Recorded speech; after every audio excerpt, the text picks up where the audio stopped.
पिछली बार 25-0 हुई थी, वो हालात नहीं हैं। इस बार चौंकाने वाले परिणाम आएंगे, चौंकाने वाले, ये मैं कह सकता हूँ। NDA government ED, income tax, CBI के पीछे छिप के वार कर रही है। कहीं कहीं पे आपको खुद को सूट करता है फ्रेंडली फाइट, जैसा हमारे पंजाब के अंदर हुआ है, कुछ सीटों पर और जगह भी हुआ है।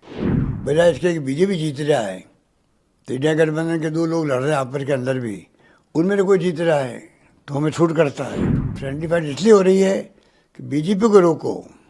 कई बार ऐसा भी होता है, 1 to 1 लड़ो तो हो सकता है आप नहीं जीतो, और ट्रायंगल फाइट में आप जीत जाओ, आपका पार्टनर जीत जाए। देखिए, सरकार होना नहीं होना, कई बार सरकार नहीं होती तभी सीटें आती है। इस बार भी संभावना ऐसी बनी है कि आम पब्लिक कहने लग गई है कि पिछली बार 25-0 हुई थी, वो हालात नहीं हैं। इस बार चौंकाने वाले परिणाम आएंगे, चौंकाने वाले, ये मैं कह सकता हूँ। और जो देश हित के अंदर है, संविधान बचाने के लिए है, लोकतंत्र बचाने के लिए है, लोग चिंतित है देश के माहौल से, ईडी, इनकम टैक्स, सीबीआई से। और ये NDA government ED, income tax, CBI के पीछे छिप के वार कर रही है और शासन कर रही है, जिसका नमूना है कि आप देखिए इलेक्ट्रल बॉन्ड, ईडी भेजो, 50 करोड़, 100 करोड़, 150 करोड़, 200 करोड़ में मंगाओ बॉन्ड के अंदर। खुला करप्शन का एक ऐसा इशू बन गया है, जिसमें तो मुकदमे बनने चाहिए इनके ऊपर, जो आज सत्ता में बैठे हुए उनके ऊपर बनने चाहिए मुकदमे। आपने, जैसे मैं यहाँ एंटी करप्शन ब्यूरो को भेजूँ किसी के घर पे, और बाद में जब वो चंदा दे दे पार्टी को, तो वापस मैं उनको बुला लूँ, पुलिस भेजे किसी के डराने के लिए, चंदा दे रहा है तो वापस पुलिस को बुला लिया। तो ये उदाहरण है पूरे देश के अंदर जो लूट मची है इलेक्ट्रल बॉन्ड की, उसको लेके लोगों में बहुत रिएक्शन है, लोग पीड़ित भी है, समझते हैं क्या हो रहा है। 2 मुख्यमंत्री जेल में बैठे हुए हैं, कांग्रेस सारे अकाउंट सीज कर दिए हैं, अमेरिका, जर्मनी और यूएन को बोलना पड़ रहा है। तो कितना बेइज्जती देश की हो रही है पूरी दुनिया के मुल्क। उन्होंने कम से कम ये फैसला दिया है, कम से कम चुनाव तक इस पर रोक लगी रहेगी। तो ये जो हरकतें कर रहे हैं ना, ये इनकी महंगी पड़ेगी, और जनता के मूड का पता नहीं लगता है। इंदिरा गांधी चुनाव हार गई उस वक्त में, वाजपेयी जी फील गुड और इंडिया साइनिंग करते करते सरकार चली गई, सोनिया गांधी जी प्राइम मिनिस्टर बन रही थी, उन्होंने डॉक्टर मनमोहन सिंह को बनाया प्राइम मिनिस्टर। ये तो इतिहास हमारे सामने का है। तो अब इस बार चुनाव में कोई ऐसा ही चौंकाने वाले परिणाम आ रहे तो आश्चर्य नहीं करना चाहिए। मीना साहब, पूरे देश में कांग्रेस अपने जो सहयोगी दल है उनके साथ इंडिया अलायंस बनाया, लेकिन उसमें आपका भी अहम रोल रहा। लेकिन जो कांग्रेस चाहती थी, जो विपक्षी दल चाहते थे, कई विपक्षी दलों ने गठबंधन में शुरुआत में रुचि दिखाई, बाद में नहीं हो पाए। ममता बनर्जी इसका उदाहरण है।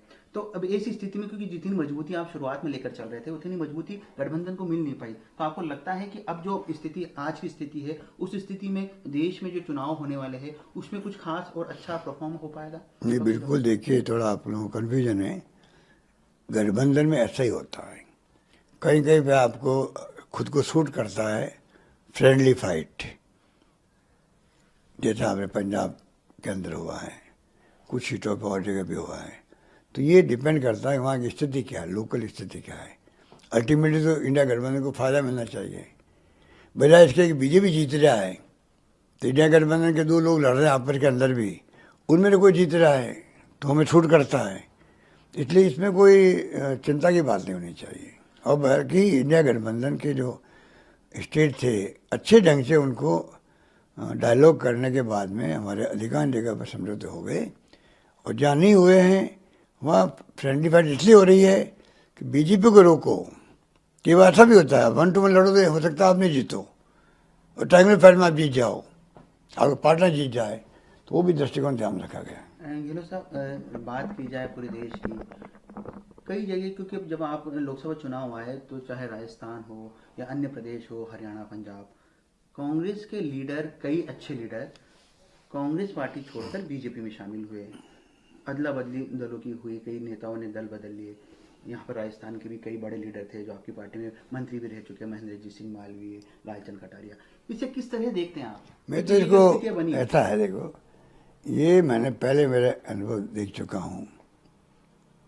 एक बार और जब सीताराम केसरी जी बने थे, अध्यक्ष बने थे, माहौल ऐसा बन गया देश के अंदर कि कई लोग छोड़ छोड़ के बीजेपी में गए थे, 6 महीने में, साल में वापस आ गए। ये इनकी जो बेइज्जती हो रही है वहाँ, इनकी वहाँ बहुत बेइज्जती हो रही है। ना इनको कोई पूछ रहा है, ना कोई इनको टिकट दे रहा है, इनको सम्मानजनक जगह नहीं मिली बैठने के लिए भी, और बेइज्जती हो रही लोगों की। तो ऐसे फैसले करने से क्या फ़ायदा जाने का। फिर भी कोई ईडी का, सीबीआई का, इनकम टैक्स दबाव होगा किसी पर, तो चले गए मजबूरी के अंदर, चले गए मजबूरी में।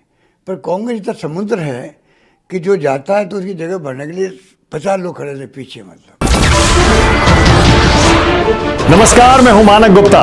अगर आपको हमारा ये वीडियो पसंद आया हो तो इसे लाइक और शेयर जरूर करें, और हां, हमें सब्सक्राइब और फॉलो करना ना भूलें ताकि आप देश और दुनिया की कोई खबर मिस ना करें। तो जुड़े रहिए हमारे साथ और देखते रहिए न्यूज़ 24।